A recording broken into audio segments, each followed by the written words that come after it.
Okay.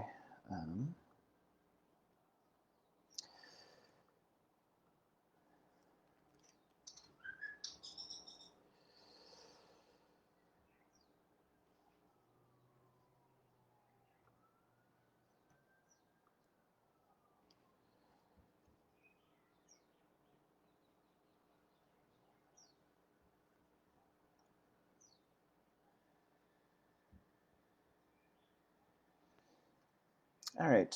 Welcome, everyone, to week 6 of the Language Documentation Training Center webinar training. My name is Greg Vondiziano. I am a second-year PhD at University of Hawaii. And before we get started, I just want to give people a chance to kind of come on in here. So I'm starting a little bit late. Apologies for that. It took me a second to get things set up here. All right. So I'll make the slides a little bit bigger for you. And then if I need to adjust, I can move myself out of the way. Okay, so if you're joining us for today's workshop, likely you have been part of the LDTC workshops in the past. So you know how this goes. I'm going to be presenting on a topic, and then we have the chat stream open. So if you do have questions, you can type them directly into the chat. I will do my best to look at them periodically throughout the talk, and then answer them either if they're relevant to what we're talking about in the moment. I'll do a little addendum, but otherwise we'll probably save Q&A until the very end. Okay, so I'm going to give it one more minute for people to come on in, and then I will go ahead and get started.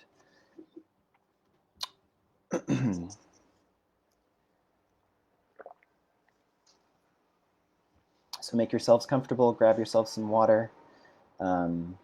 Welcome to people joining us from elsewhere in the world. Hopefully the time difference isn't too unmanageable for you all. If it is, thank you very much for making the effort to join us today. We certainly love having international participation.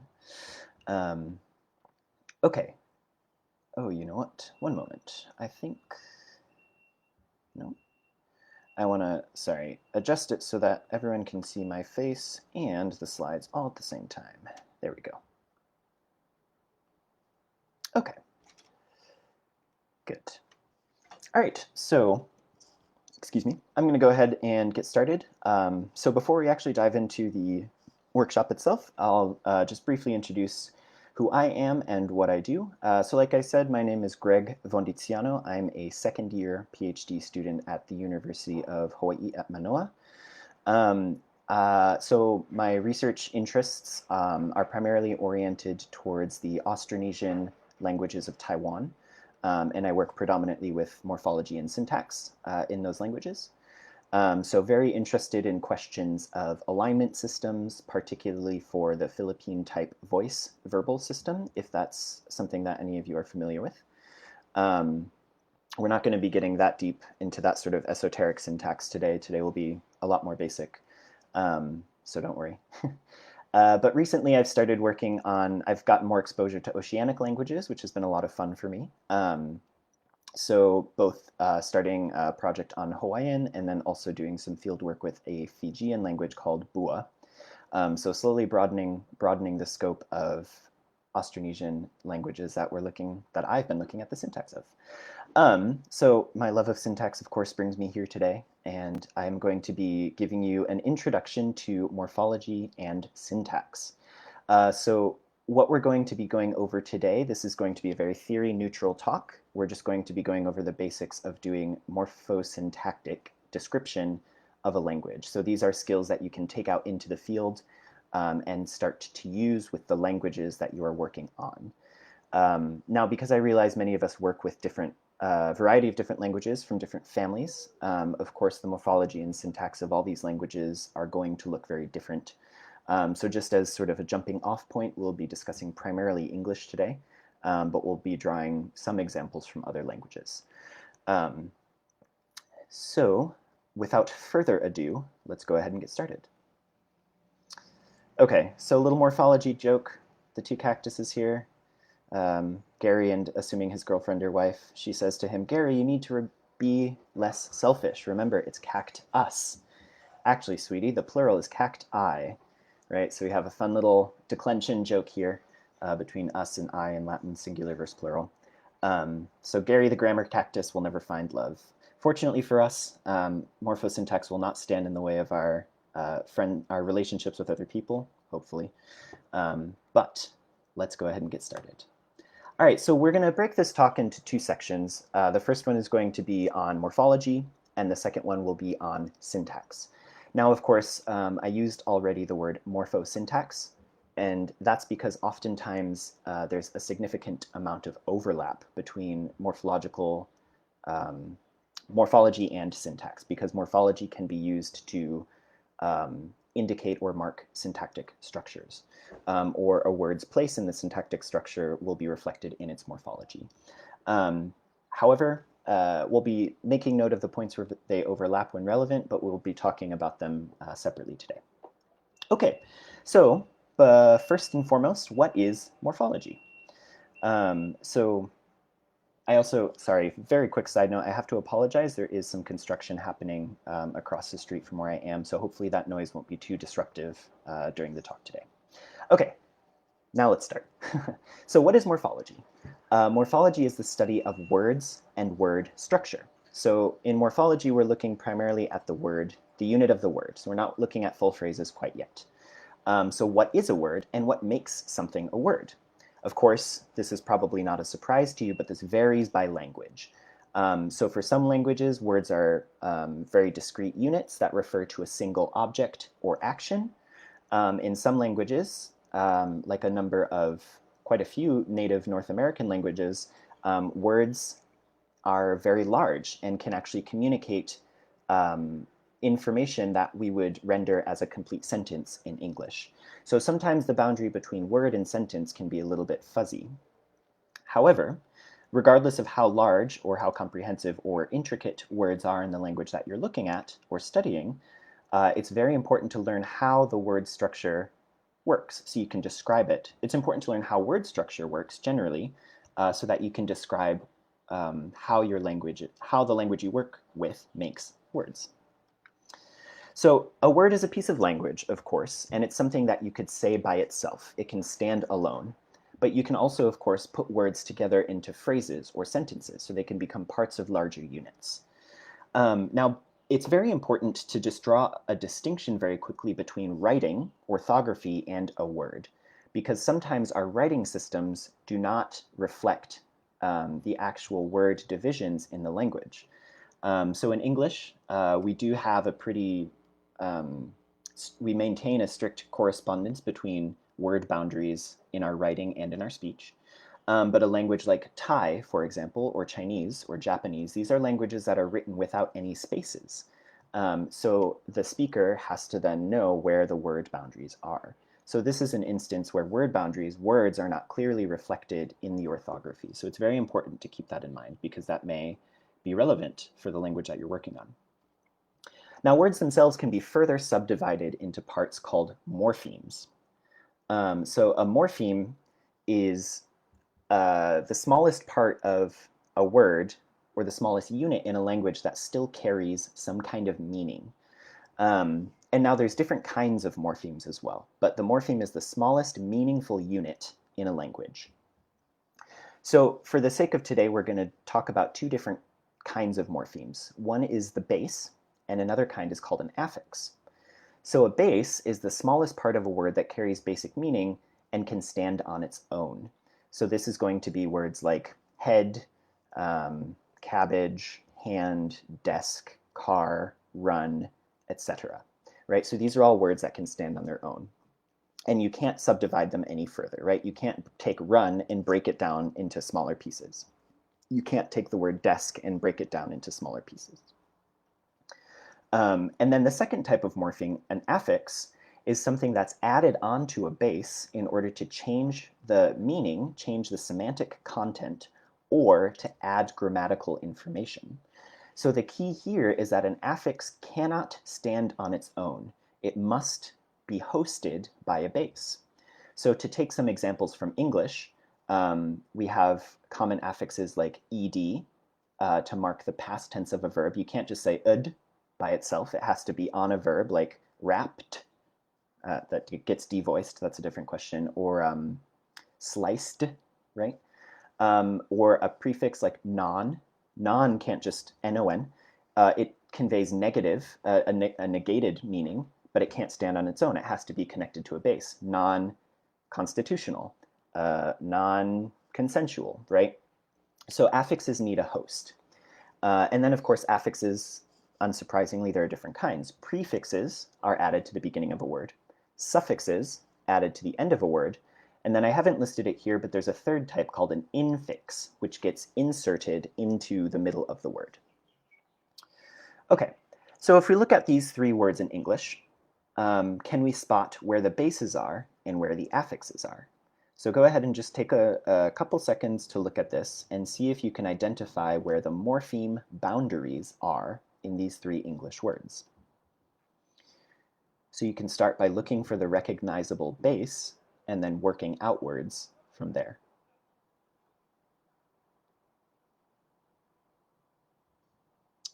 All right, hopefully this wasn't too difficult.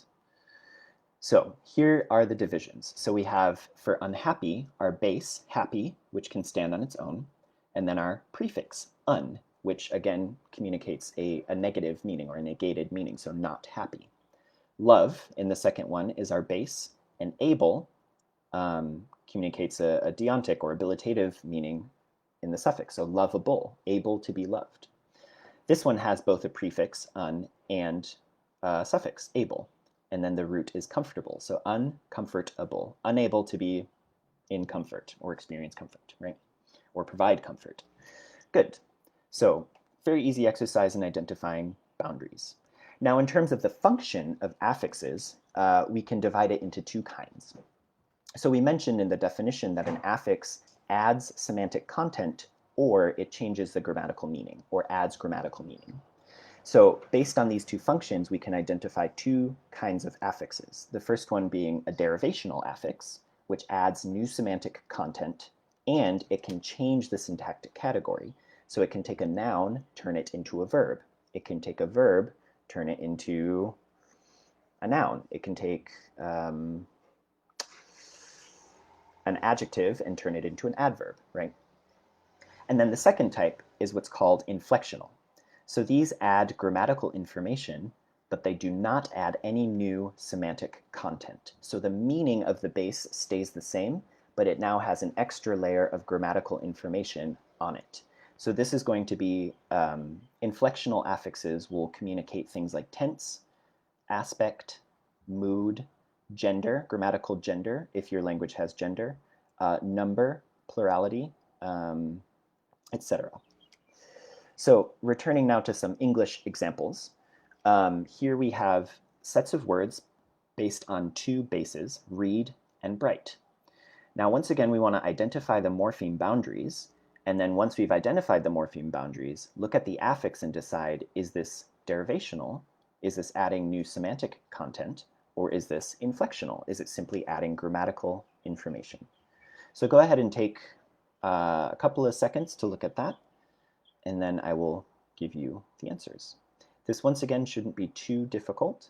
Just start from the base, go out from there, and then think about how the base and the derived form, or the affixed form, differ.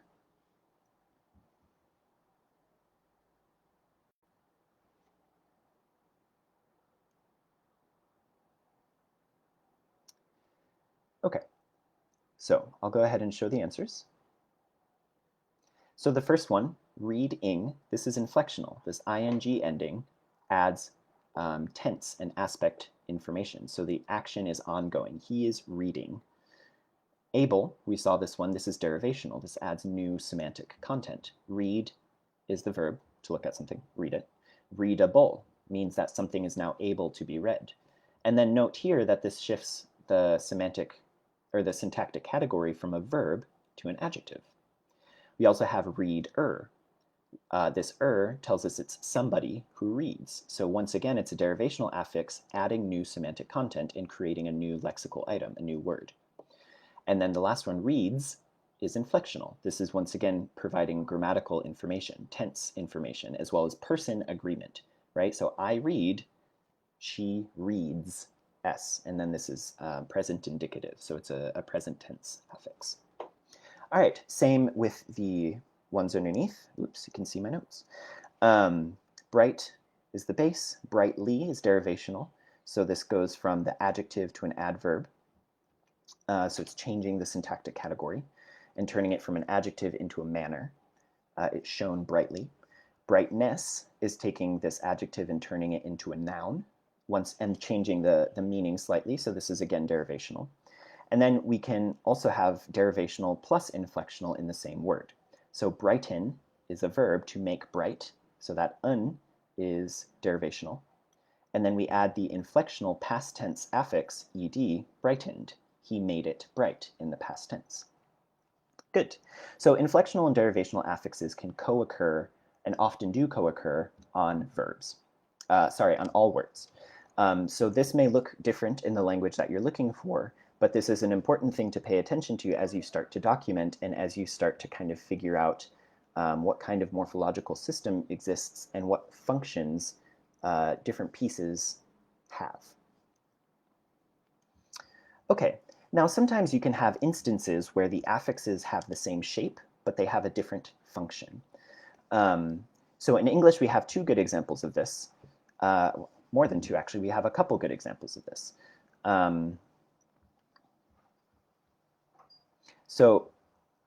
Look at 1 and 3 here first.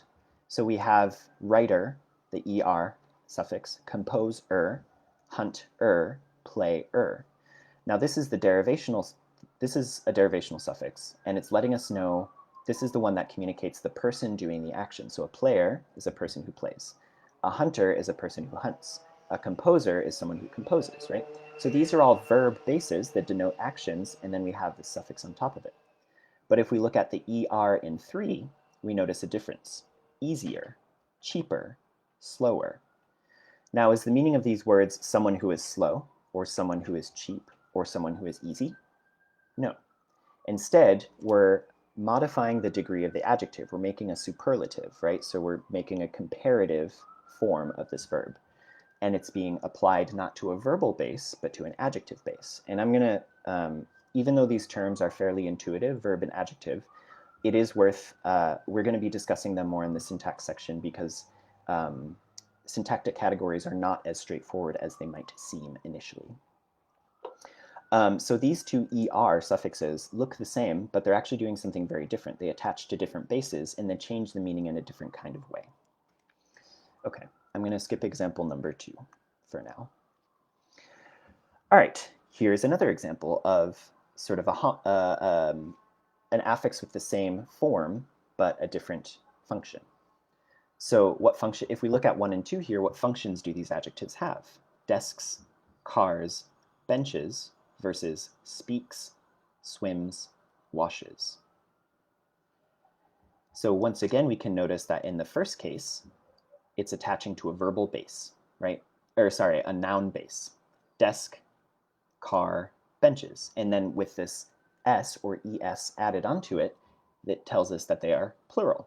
So this is a inflectional affix that is denoting number, right? It's giving us number information about the noun, telling us whether it's more than one or not. In 2, the s or es is attaching to a verbal base, speaks, swims, washes. Here again, it's inflectional, right? So if you remember, in this case, both ers were derivational. In this case, both s's are inflectional.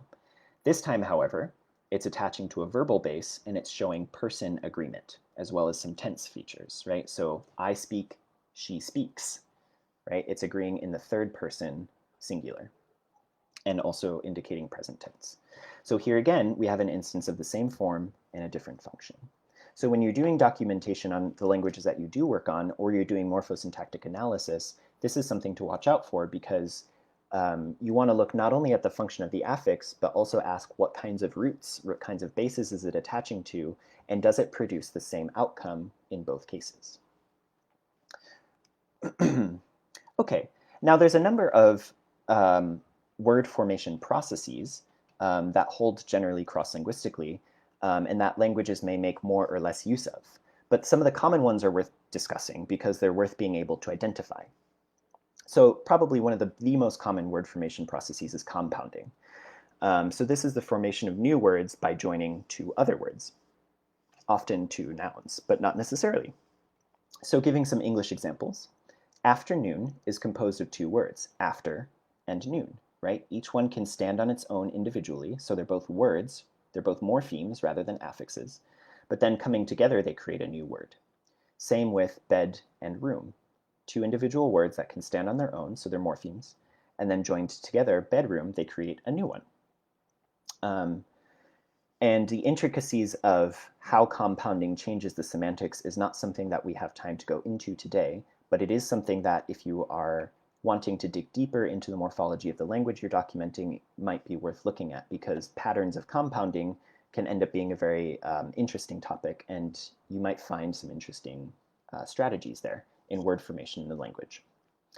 Reduplication is a process that is attested in a lot of languages around the world, and some make very frequent and very productive use of this process.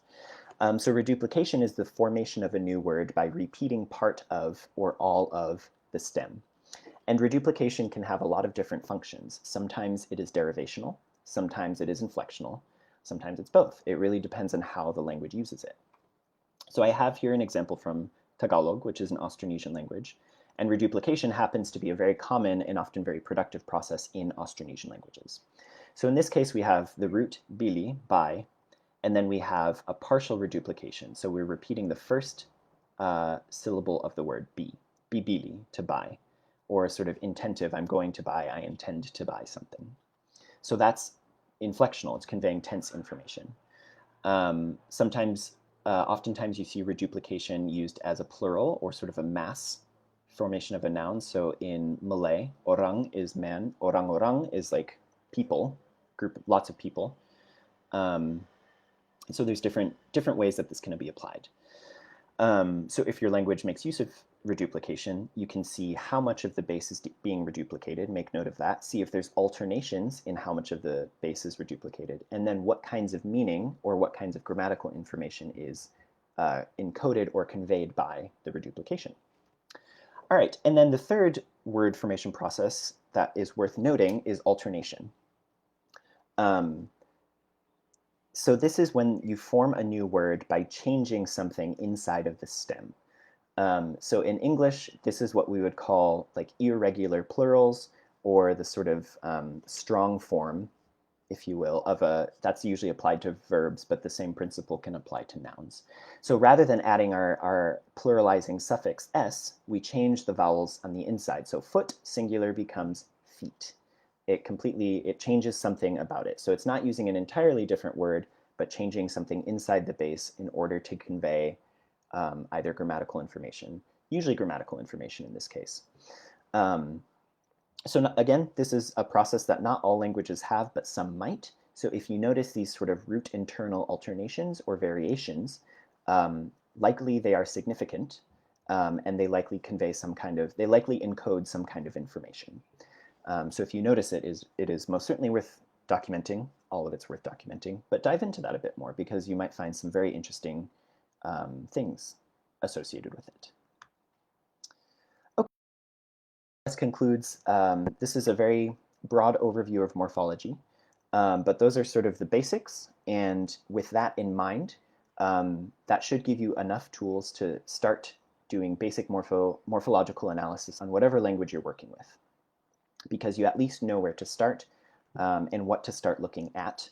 And once you find something, you have a better sense of what you found and what you could do with it. So now we're going to move on to syntax. So we're expanding from the word level to the phrase or the sentence level, right? So we're expanding out. So syntax is the study of phrases and sentences and their structures.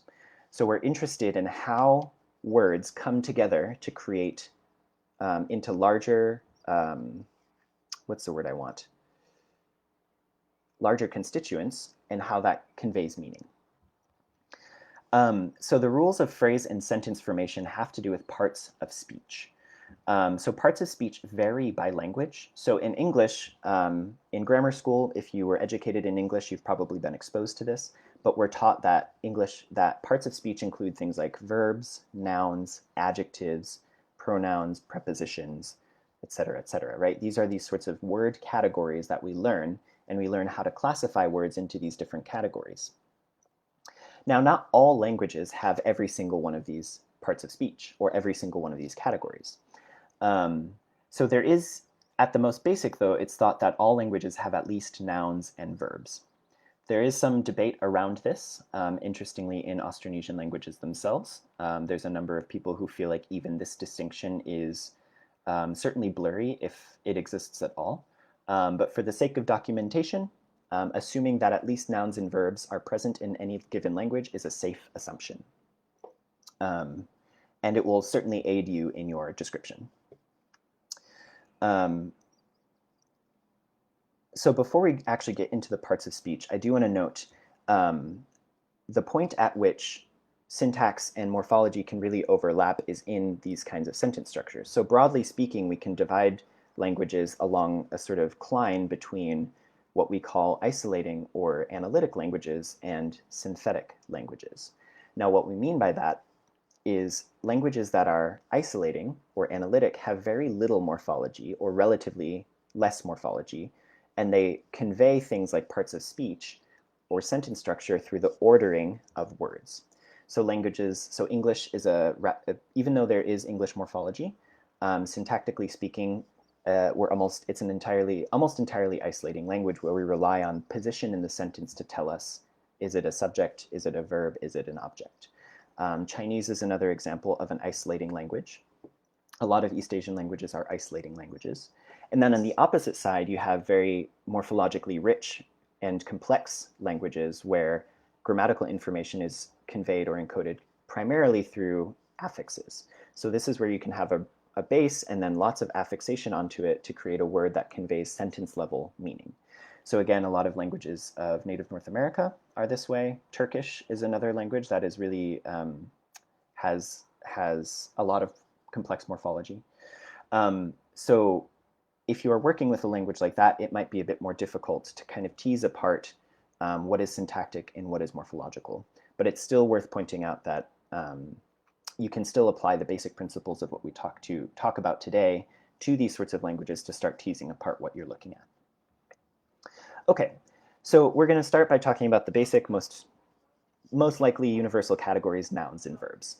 And the question here then is, when you're looking at language data, when you've collected your stuff, how do you go about determining what is a noun?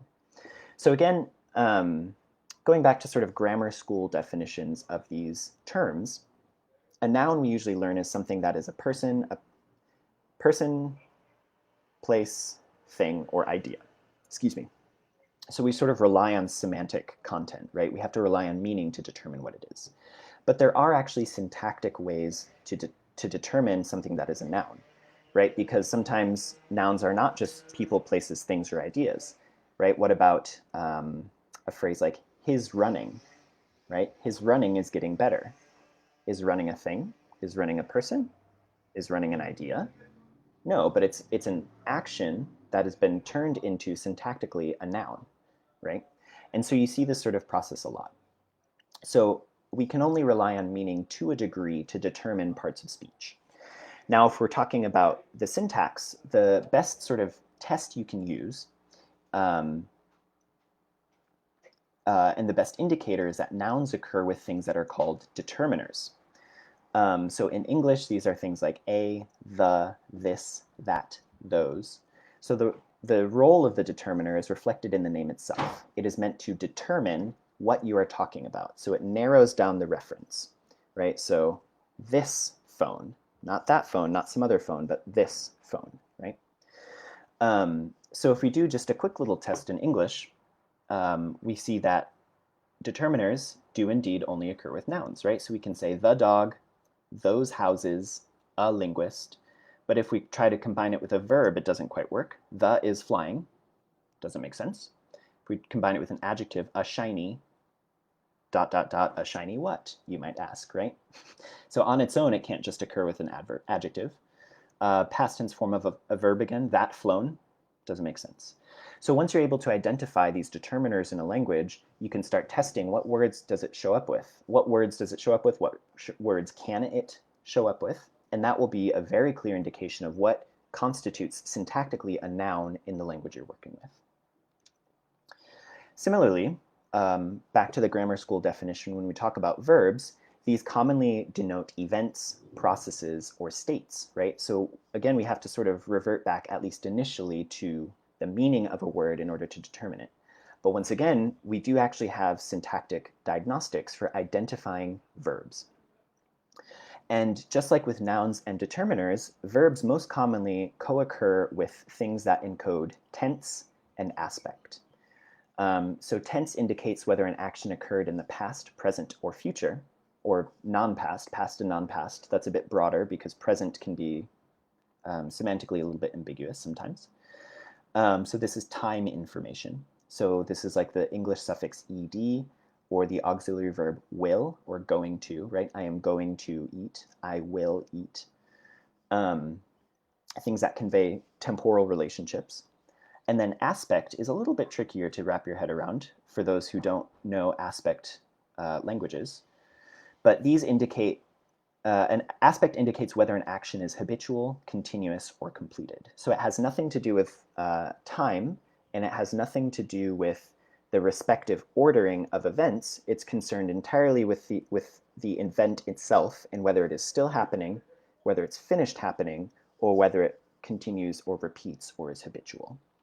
So English does mark aspect, but it is not completely separate from tense.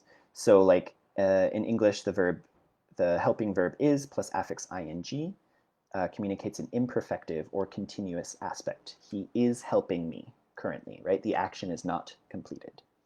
Now there are some languages like Mandarin Chinese that do not mark tense whatsoever on the verb, and the only verbal marking you find is aspectual. So you do, of course, get variation in how much of this information is marked on the verb. However, when we're talking about syntax, once we've identified the pieces that do mark tense and aspect, we can use those to diagnose and determine what words are syntactically verbs. So just before we move on to adjectives, by way of example, a lot of Austronesian languages don't have separate categories of adjectives. Adjectives just operate as verbs because adjectives can occur both with aspect and tense marking, and they don't constitute a separate group. So that's one. Actually, we may as well just go straight into adjectives because that's a nice segue. So adjectives is certainly a contested grouping, part of speech, simply because not all languages have them. So adjectives tend to describe properties of nouns, and a property or a state can sort of be confused. So if we look back at our definition of verbs, it can denote a state of being, like he is tired, right? So in English, we convey states entirely with adjectives, but in a language like Hawaiian, for example, states or adjectives are just verbs. There's no difference, syntactically speaking, between an action verb like running and a state like tired. So adjectives tend to describe properties or states of a noun. So syntactically, if you want to identify an adjective, you want to look at degree words, right? Because an adjective is a property, and a noun can possess that property more or less. So you can modulate it, right, or modify it. So these are going to occur with degree words like very, to, kind of, somewhat, a little bit, right? So he's kind of big, he's very big. So if you're able to modify that property using a word like a lot, a little, some, really, very, that's a solid indication that syntactically speaking, you've got an adjective on your hands. Now, like I mentioned, sometimes adjectives are exactly like verbs, and sometimes adjectives are a subclass of verb. We call these adjectival verbs. So these are going to be verbs that can occur with degree words like very and to, but they can also occur with tense and aspect markings.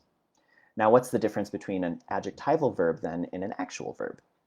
Well, an actual verb can occur with tense and aspect, but not degree words, right? So that's the overlap, and that would be what distinguishes them. So if you suspect you've got a language that maybe doesn't distinguish between verbs and adjectives, then you want to look at degree words and see whether or not all verbs can take it, no verbs can take it, or only some of them can. All right, and then those are the big major categories that we want to talk about. And then these are what are called open class categories: adjectives, verbs, and nouns. So these are categories that we can add new words to, right? So we can create new words that are adjectives, verbs, or nouns. And we do this all the time, right? This is just part of living language. This is part of language adapting, changing. And so we do this all the time. But we also have closed class categories like prepositions. So we can't create new ones of these. Prepositions are worth talking about because they provide information about nouns, verbs, and location. So they're primarily concerned with respective position or direction of an action between two nouns. So these in English are going to be things like in, at, near, by, to, right? He gave the present to me. I walked the dog for him. And these are pretty easily identifiable because they indicate the recipient of an action, the target of an action, the benefactor of an action, who gets, so in English this is for, I walk the dog for him, for his benefit. And the thing also to note about prepositions that can be tricky is that depending on whether the language is an isolating or analytic language, or whether it's a synthetic language, it may or may not have prepositions. So in English, as an analytic language, we have these prepositions. But a lot of times in synthetic languages, prepositional or spatial relationships are conveyed with affixes, and these are called case, right? So if you've studied Latin or Finnish or a case language, you may have heard things like the ablative case, which, if I'm remembering correctly, means from a location. So you would add this special suffix on the verb or the noun to show that you mean from that place, whereas in English we just use the preposition from, distinct from the word. So if you're finding that this kind of locational information or directional information is encoded in affixes, you likely have some kind of a case system or synthetic language that encodes this on with derivational affixes, or inflectional affixes, excuse me. But if you're finding that they're free-floating words that don't combine onto a noun, then you likely have prepositions. Okay, adverbs. This is kind of a grab bag category. It's a convenient one that we can just sort of, things that we're not really sure about, we can call them adverbs until we know better. But these provide more information about verbs, adjectives, other adverbs, and the entire sentence.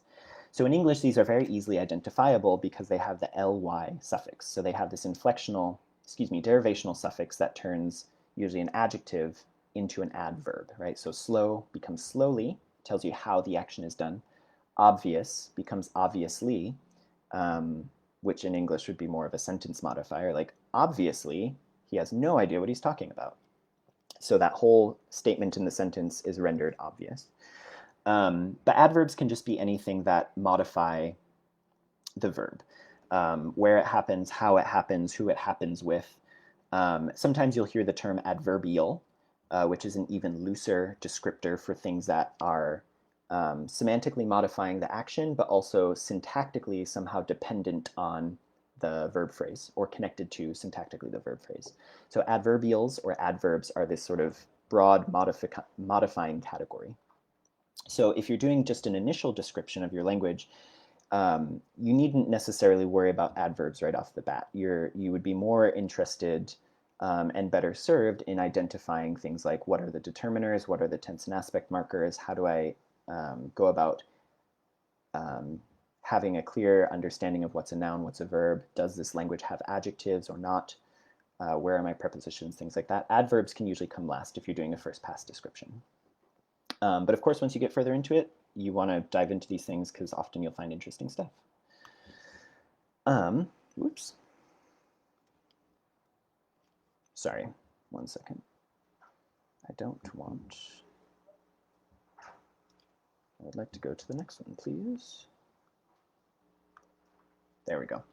Okay, Now, another basic component of syntax that you want to make sure you have down more or less when you're doing a description is basic word order or basic constituent order.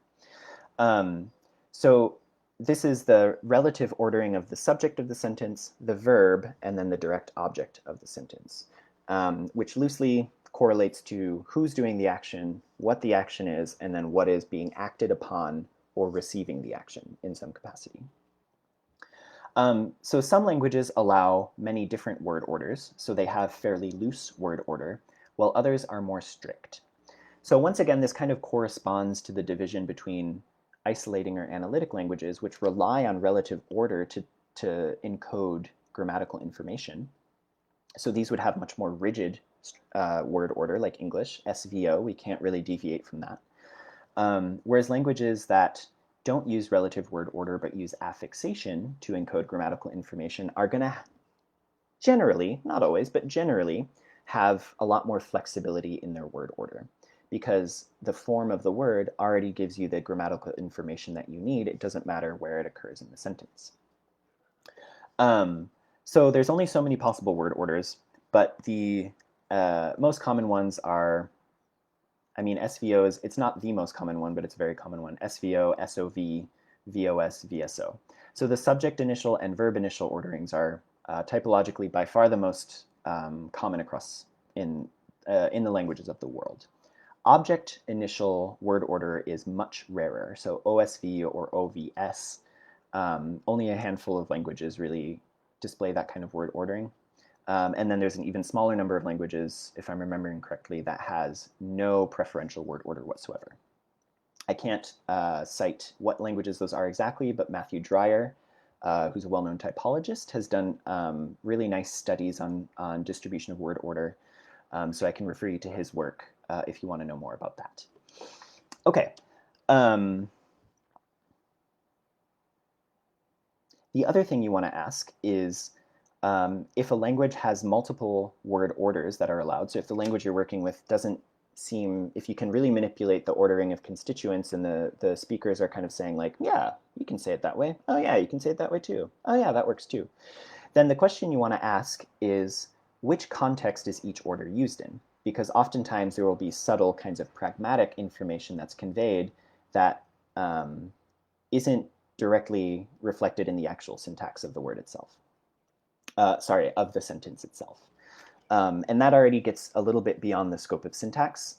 So that would be something that if you're, again, doing sort of a first pass sketch or documentation or description, you could make note of, but you might want to save it for later until you have a better understanding of the structure of the sentence itself and the sort of primary syntactic mechanisms at play in the language. All right, so then there are, of course, different phrase and sentence types. Right? So every language shows, deals with these sorts of things differently. But these sentence types that I've laid out here are sort of the major sentence types that we see cross-linguistically and sorts of ones that we're interested in because they tend to be directly relevant to how the language handles some of its syntactic structure. So first and foremost, we have our declarative. And this is often taken to be representative of basic word order. So if you want to determine the basic word order in the language you're working with, you would look at a declarative sentence, which is simply a sentence that states a fact. That child is sleeping. That child broke the bowl, right? You're conveying a piece of information. Sorry, I'll try to get the glare out of the way a little more. That's okay. So in English, we have SVO word order, right? Subject, verb, object, and these sentences reflect that. That child is sleeping, SV, or that child broke the bowl, SVO. We also have sentence types that are called existential. This shows the existence of something. There is a child. It's not uncommon in languages of the world to use a have or possession verb to express existentials. This is the case in Chinese, where the direct translation of like, there's a book on the table would be, on top of the table have a book. So if you see overlap in like possession and existence, don't be too surprised. That's common. Another sentence type are yes-no questions. So this elicits either agreement or disagreement from the speaker or from the listener. Did the child break the bowl? I want you to tell me yes or no. And then you have what are called WH questions or content questions where you're eliciting specific information. So who broke the bowl? I want you to tell me the person. Or if you said, Samantha broke something, then I could say, what did Samantha break? Right? So I'm asking about the object that was broken, not the person who did the breaking. And WH questions are interesting to pay attention to because there are two kind of general patterns, one where the WH word stays in the same position as its corresponding noun, and one where the WH word moves to the front. So in English, we move the WH to the front, right? So Samantha broke the bowl. What did Samantha break? So the what and the bowl correspond to each other but are in different positions in the sentence. Some languages keep them in place. So their equivalent would be Samantha broke what? Samantha broke the bowl. So that's the formation of WH questions or content questions can be a really ripe avenue of description and inquiry in the language that you're working with, and is typologically relevant information. So if you're doing comparative studies, can be a good place to start with comparison as well. Okay, and then other types of so beyond the sentence level, we also have different types of phrases. So a phrase is different from a sentence in that you have you basically have what's called a constituent. So you have a set of words that operates together in some capacity. They all belong to the same unit. So you can have prepositional phrases. So this is a phrase that's inside or sort of all associated with a preposition, again, expressing usually location. So on the ground, below the ground, above his head, right? These are prepositional phrases. Noun phrases are composed of usually a determiner, optionally an adjective, and then the noun itself. And you can usually have as many adjectives as you want. The ordering of adjectives is a very interesting avenue of study as well because it's much stricter than many people realize. Although no native speaker of any language could tell you what exactly the order is, so they could reproduce it without thinking. So noun phrases are things like bright red backpack or the bright red backpack, this bright red backpack, the old automobile, that old automobile, etc. And then you can have possessive noun phrases. So this is a noun phrase that is being marked as belonging to someone or something. So Jack's wild horses, his poor score, etc. So one thing that you can look at when you're documenting or describing a language and its syntax is what is the word ordering required inside of these kinds of phrases, right? How are these phrases individually structured in your language? Because it can differ. All right, so we are coming up on time here, but I just kind of quickly talk about the next step. So we've gotten through how to describe the basics of morphology and syntax. But then when you're in your notes, how do you go about sort of annotating or glossing the things that you've collected? How do you go about reflecting the morphemic structure or the syntactic structure in your notes? So this is through something that we call glossing. So it's the transcription of a language's morphology and syntax. And sort of the gold standard for glossing is the Leipzig glossing rules, and we'll provide a link to that in the post after the live stream is finished so that you can reference it. But if you just Google Leipzig glossing rules, it will pop right up. And then this is what most people use to some variation. They'll have kind of their personal spin on it, but the principles are the same. And basically we use something called interlinear glossing, which commonly is made up of 3 lines of text. And I'm sorry that my alignment here is a little bad. Let's see if we can stretch that out a bit. That's not great. Okay. Actually, I have an idea. Sorry. One moment, please. I'm just going to make this smaller.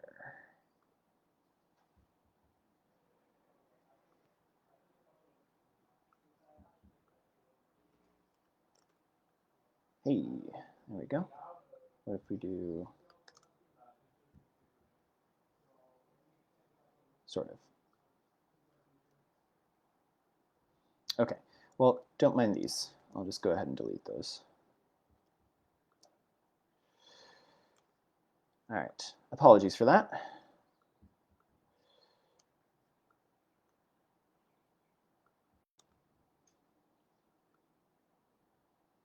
I know watching me edit this slide is very exciting.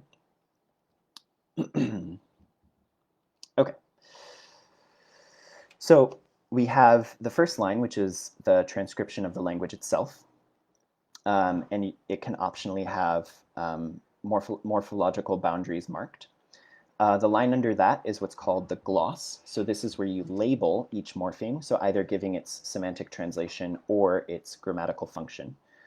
So here we have the root kain, to eat, and then a perfective infix, in, giving us kinain. Ko, which is the first singular ergative pronoun. Ang, which is a grammatical marker of the absolutive, and then ista, the noun fish. And then the third line is the translation, I ate the fish. So this is sort of your basic glossing structure. It can be very useful to adopt it in your own transcription so that you have a bit more systematic way of labeling the data that you're working with. All right, so giving it, if we're going to take an English example and give it a morphological gloss, we would, all right, there, that's lined up better. So we would have the dogs are barking at my friend. So the is a determiner, so we would label it DET. And there's a convention of abbreviations that the Leipzig glossing rules use, and they have it all listed out. So if you're unsure how to gloss something, you can look there. But plenty of people make up their own glosses, as long as you're consistent. Consistency is always key. All right, so we have the noun dog, and then the plural inflectional suffix s. So we mark that as PL for plural. R is the third person plural form of the be verb. So if you ever have a form of a word that doesn't have a morphological boundary, but its whole form conveys grammatical information, you communicate that with a period. So you see here, this is a morpheme boundary, so we mark morpheme boundaries with a hyphen.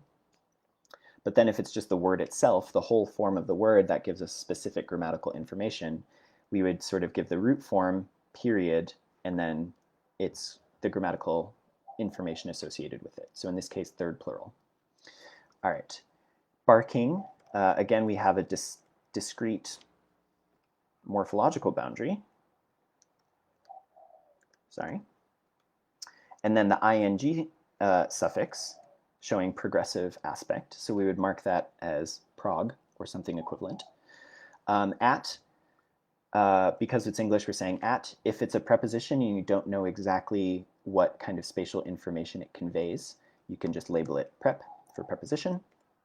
My is the first singular possessive form, and then friend is friend. So you just give the semantic equivalent. All right, so that gives you, I think, a nice straightforward idea of how we would take an English sentence and gloss it, giving it grammatical information. Okay. And then just some formatting kinds of conventions. Typically, you want to align each morpheme with its gloss. So that's as I was editing these slides in real time, that's what I was doing, making sure they were lined up just to make them easier to read. And then, yes, like I said in our examples, morpheme boundaries are marked with a hyphen.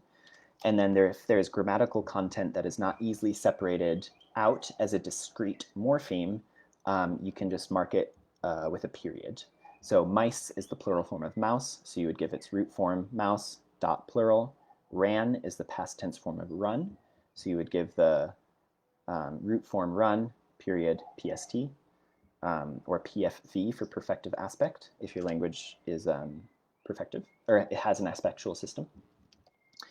So those are just sort of some formatting conventions that we use. Okay, so we're going to go ahead and wrap up here.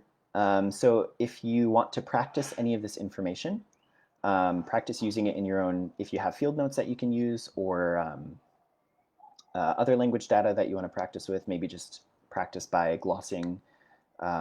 If your native language is not English, practice with that. So sort of things you can do is to begin by identifying different affixes in your language.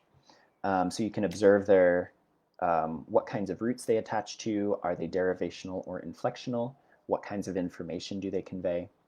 You can observe other morphological processes in your language, whether it has compounding, reduplication, form alternation.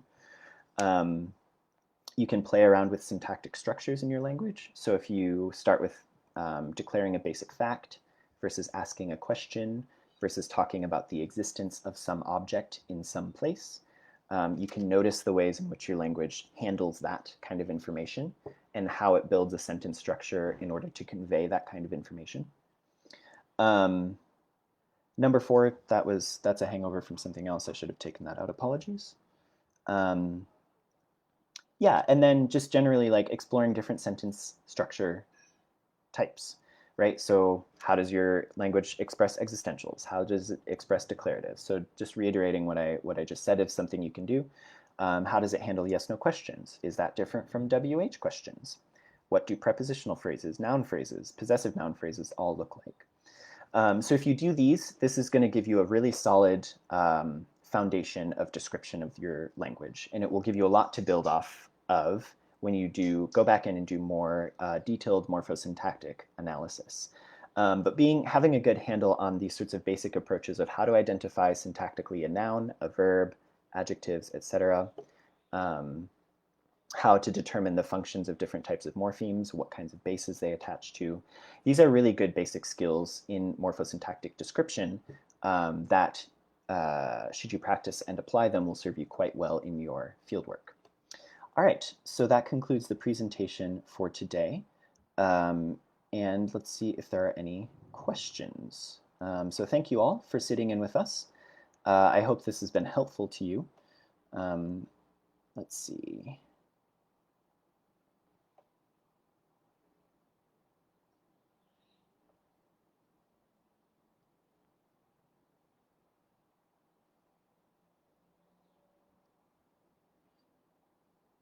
VO alternation.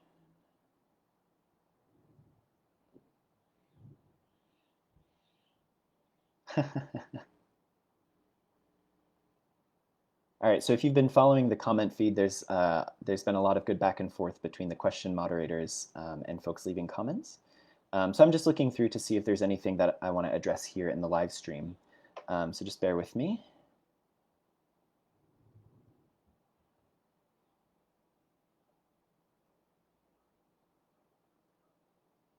Yes, so someone mentioned that Korean does not have a very strict word order. That's correct. So languages like Japanese and Korean do have very obvious phrasal markers that tell you whether a word is the subject or the object of a sentence. And so consequently, they do have more flexible word order.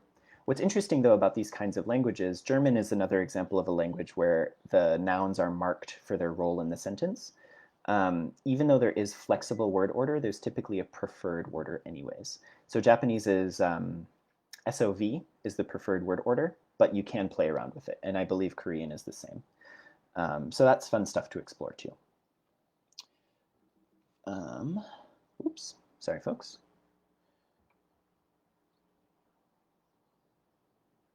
All right.